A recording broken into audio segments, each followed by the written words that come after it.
ರಜನಿ ಪಲ್ಲವಿ ಕನ್ನಡ ವ್ಲಾಗ್ಸ್ಗೆ ನಿಮಗೆಲ್ಲರಿಗೂ ಸ್ವಾಗತ. ಈಗ ನಾನು ಮಕ್ಕಳಿಗೆ ಶಾಲೆಗೆ ಬಿಡ್ಲಿಕ್ಕೆ ಹೋಗ್ತಾ ಇದ್ದೇನೆ. ನಮ್ಮೂರ ರಸ್ತೆ ಎಷ್ಟು ಚೆನ್ನಾಗಿದೆ ಅಂತ ನೀವು ನೋಡ್ಕೊಬೋದು.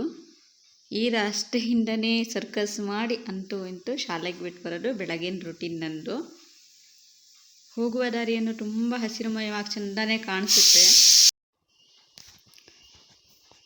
ಶಾಲೆಯಿಂದ ಮನೆಗೆ ಬಿಟ್ಟು ಬರಬೇಕಾದ್ರೆ ಒಂದು 10 ಗಂಟೆ ಆಗಿರುತ್ತೆ. ಆಮೇಲೆ ಒಂದು ರೌಂಡ್ ತೋಟಕ್ಕೆ ಹೋಗಿ ಬರೋದು. ನನಗೆ ಬೆಳಗ್ಗೆ ವಾಕ್ ಮಾಡಲಿಕ್ಕೆ ಆಗಲ್ಲ, ಆ ಕಾರಣಕ್ಕಾಗಿ ಒಂದು ರೌಂಡ್ ತೋಟಕ್ಕೆ ಹೋಗಿ ಬಂದರೆ ಏನಾಗುತ್ತೆ, ವಾಕಿಂಗ್ ಅಂದಲ್ಲಿ ಕ್ಯಾರಿ ಆಗುತ್ತೆ ಅಂತ ನಾನು ಅಂದ್ಕೊಂಡಿದ್ದೀನಿ.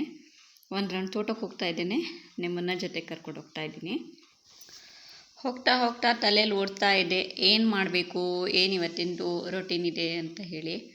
ಇವತ್ತಿಗೆ ನಂದು ಇನ್ನೊಂದು ಚಾನಲ್ ಇದೆ, ಪಲ್ಲವಿ ಟೈಲರ್ ಅಂತೇಳಿ. ಅಲ್ಲಿ ನನಗೆ 500 ಸಬ್ಸ್ಕ್ರೈಬರ್ಸ್ ಆಗಿದ್ದಾರೆ. ಅದು ಒಂದು ಕಡೆ ಮನಸ್ಸಲ್ಲಿ ತುಂಬ ಖುಷಿ ಇದೆ. ನೀವೇನಾದರೂ ಆ ಚಾನಲ್ನ ನೋಡಿಲ್ಲ ಅಂತ ಹೇಳಿದ್ರೆ ಪ್ಲೀಸ್ ನೋಡಿಬಿಟ್ಟು ಸಬ್ಸ್ಕ್ರೈಬ್ ಮಾಡ್ಕೊಳ್ಳಿ. ಅದಕ್ಕೇನಾದರೂ ಸ್ಪೆಷಲ್ ಮಾಡಬೇಕು ಅಂತ ಹೇಳಿ ಅಂದ್ಕೊಂಡಿದ್ದೀನಿ. ಏನು ಮಾಡೋದು ಅಂತ ಹೇಳಿ ಗೊತ್ತಿಲ್ಲ. ಲೈವ್ ಆಪ್ಷನ್ ಇದೆ ಅಂತ ಹೇಳ್ತಾರೆ, ನನಗೆ ಅದ್ರ ಬಗ್ಗೆ ಕ್ಲಾರಿಟಿ ಇಲ್ಲ. ಇವತ್ತೊಂದು ವಿಡಿಯೋ ಅಪ್ಲೋಡ್ ಮಾಡೋಣ ಅಂತ ಹೇಳಿ ಅಂದ್ಕೊಂಡಿದ್ದೀನಿ. ಈ ರೀತಿ ಹಸಿರಿನ ಮಧ್ಯೆ ನಡ್ಕೊಂಡು ಹೋಗೋದು, ಓಡಾಡೋದು ಅಂದರೆ ಎಲ್ಲರಿಗೂ ಖುಷಿನೇ. ಇದರಲ್ಲಿ ಇನ್ನು ವಿಡಿಯೋ ನೋಡ್ತಾ ಇದ್ದವ್ರಿಗೆ ಯಾರಿಗಿದೆಲ್ಲ ಖುಷಿ ಕೊಡುತ್ತೆ ಅನ್ನೋದನ್ನು ತಿಳಿಸಿ.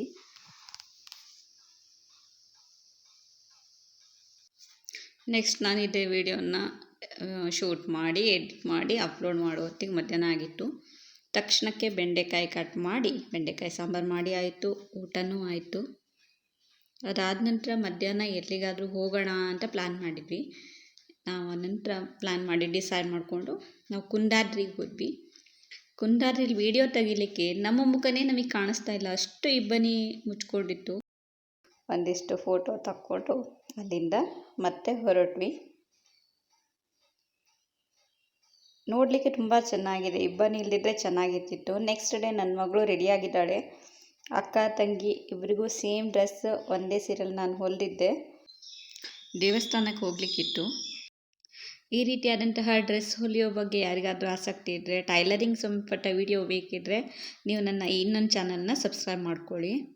ಇಲ್ಲಿ ನಾವು ದೇವಸ್ಥಾನದಲ್ಲಿ ನಮ್ಮ ರಿಲೇಟಿವನ್ನೆಲ್ಲ ಭೇಟಿ ಆದ್ವಿ. ಹೀಗೆ ಈ ದಿನ ಕಳೀತು. ಇನ್ನು ನಾಳೆ ಹೊಸ ಭರವಸೆ, ಹೊಸ ನಿರೀಕ್ಷೆ, ಹೊಸ ಆಸೆಗಳೊಂದಿಗೆ ನಿಮ್ಮನ್ನು ಭೇಟಿ ಆಗ್ತೀನಿ. ವಿಡಿಯೋ ನೋಡಿದ್ದಕ್ಕಾಗಿ ಥ್ಯಾಂಕ್ ಯು.